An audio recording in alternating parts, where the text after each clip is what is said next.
അതുപോലെ തന്നെ നമ്മൾ പിന്നെ ബോഡിയിൽ ക്രിയേറ്റ് ചെയ്യുന്നത് ഫോമിൻ്റെ പേര് കൊടുക്കുന്നു, പിന്നെ centre alignment, enter a number, പിന്നെ input type equal text, name equal to txt num, പിന്നെ ബ്രേക്ക് ടാഗ് കൊടുക്കുക. അത് കഴിഞ്ഞ് സ്ക്വയർ ഈസ്. എന്നിട്ട് നമ്മൾ അടുത്തതായിട്ട് സ്ക്വയർ നമുക്ക് എവിടെയാണോ ടൈപ്പ് ചെയ്ത് വരേണ്ടത് അതിനാവശ്യമായിട്ടുള്ള ഒരു ടെക്സ്റ്റ് ബോക്സും അതിനൊരു പേരും കൊടുക്കുക. അത് കഴിഞ്ഞ് വീണ്ടും ബ്രേക്ക് ഇട്ടിട്ട് നമ്മൾ input type equal button value equal to show, അതായത് ബട്ടൻ്റെ പേര് ഷോ എന്നാണ് ഡിസ്പ്ലേയിൽ വരേണ്ടത്. On click equal to show square, click ചെയ്യുമ്പോൾ നമുക്കവിടെ ആ ഷോ സ്ക്വയർ അതാണ് നമ്മളവിടെ വർക്ക് ചെയ്യിക്കണത്.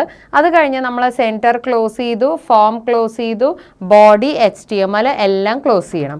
അപ്പോൾ നമ്മുടെ സ്ക്രീനിൽ നമുക്ക് കാണാൻ സാധിക്കും ജാവാസ്ക്രിപ്റ്റ് ടെക്സ്റ്റ് ബോക്സ് എന്നാണ് ഹെഡിങ് കൊടുത്തത്.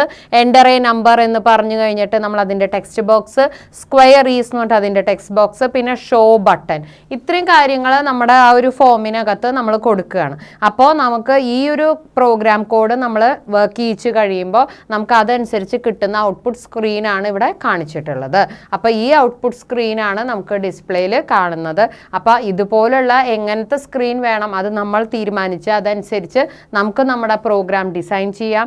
അതനുസരിച്ചുള്ള ഒരു പ്രോഗ്രാം ഔട്ട്പുട്ട് നമുക്കപ്പോൾ കിട്ടുന്നു. അപ്പോൾ അതിനായിട്ട് നമ്മൾ ഫോമിനകത്ത് നമ്മൾ എത്ര കമ്പോണൻസ് യൂസ് ചെയ്യുന്നു, ആ ടെക്സ്റ്റ് ബോക്സുകൾക്കൊക്കെ കൃത്യമായിട്ടുള്ള പേര് കൊടുക്കുക. എന്നിട്ട് ആ പേരുകളായിരിക്കണം പ്രോഗ്രാമിനകത്ത് നമ്മൾ മെൻഷൻ ചെയ്യുന്നത്.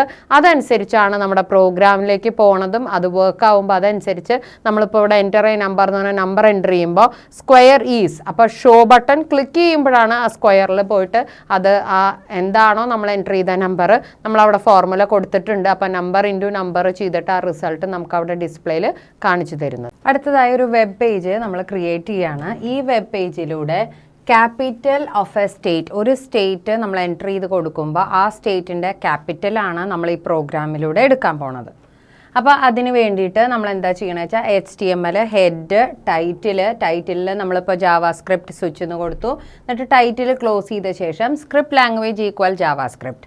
അത് കഴിഞ്ഞ് ഫംഗ്ഷൻ ക്യാപിറ്റൽ, നമ്മൾ ഫംഗ്ഷന് കൊടുക്കുന്ന പേര് ക്യാപിറ്റൽ എന്നാണ്, നമുക്ക് ഇഷ്ടമുള്ള പേര് കൊടുക്കാം ഫംഗ്ഷന്. എന്നിട്ട് അതിൻ്റെ അകത്ത് var n, ആൻസർ, കാരണം എന്നിലാണ് നമ്മൾ എൻ്റർ ചെയ്യുന്ന വാല്യൂ എന്താണെന്ന് വെച്ചാൽ അത് എന്നിലേക്കാണ്.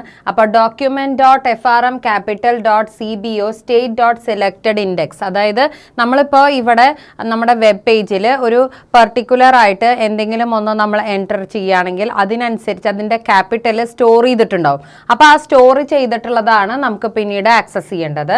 പിന്നെ സ്വിച്ച് n, നമ്മൾ എൻ്റർ ചെയ്ത് കഴിയുമ്പോൾ ആ n എന്ന് പറയുന്ന വാല്യൂ നമ്മൾ എന്താണ് എൻ്റർ ചെയ്യണത് അതിന് കറസ്പോണ്ടിങ് ആയിട്ടുള്ള ആൻസേഴ്സ് നമ്മൾ സ്വിച്ചിലൂടെ കൊടുക്കുന്നു. അപ്പോൾ ഡിഫറെൻറ്റ് ചോയ്സ് ആയിട്ടാണ് വരുന്നത് സ്വിച്ചിൽ. അപ്പോൾ നമുക്ക് കേസ് 0, കേസ് 1, കേസ് 2, കേസ് 3 അങ്ങനെ നമുക്ക് ചോയ്സുകൾ കൊടുക്കാം.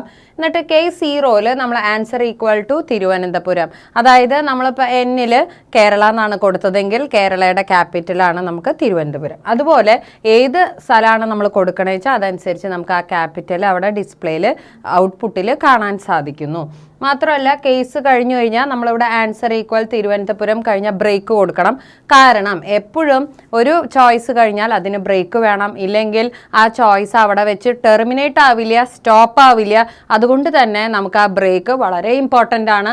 ബ്രേക്ക് കൊടുത്തിരിക്കണം ഓരോ കേസിനകത്തും. ആ ചോയ്സ് നമ്മൾ എന്താണ് സ്റ്റോർ ചെയ്യുന്നത് ആ വേരിയബിളിലേക്ക്, അത് കഴിഞ്ഞാൽ ബ്രേക്ക് വേണം.